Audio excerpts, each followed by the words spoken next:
परवा 21 तारखेला संध्याकाळी जवाहरनगर पोलीस स्टेशनला CR नंबर 427/24 प्रमाणे गुन्हा दाखल झालेला आहे।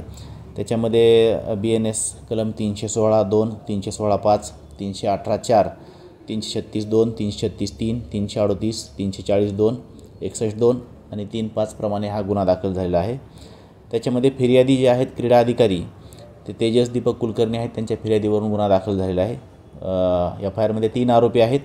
आरोपितांनी जे उपसंचालक क्रीडा विभाग यांचे नावाचं आणि स्वाक्षरीचं खोटं बनावट ईमेल तयार केला आणि ते पत्र बँकेला देऊन स्वतःच्या मोबाईल नंबरवरती नेट बँकिंग ॲक्टिवेट करण्याबाबत पत्र दिलं आणि त्या रक्कम त्यांनी त्या स्वतःच्या प्रायव्हेट अकाउंटला त्या नेट बँकिंगद्वारे वर्ग केली आणि त्याच्यावरून ते इतर काही अकाउंटवरती ती रक्कम वर्ग झालेली आहे। ह्याच्यामध्ये 3 आरोपी आहेत। 3 आरोपीपैकी 2 आरोपी अटक करण्यात आलेले आहेत, 1 आरोपी अटक झालेला नाही।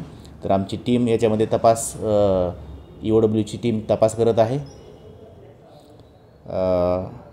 ज्या अकाउंटवरती रक्कम वर्ग करण्यात आली होती ते अकाउंट तपासामध्ये सीज करण्यात आलेले आहेत आणि तपास पुढे सुरू आहे।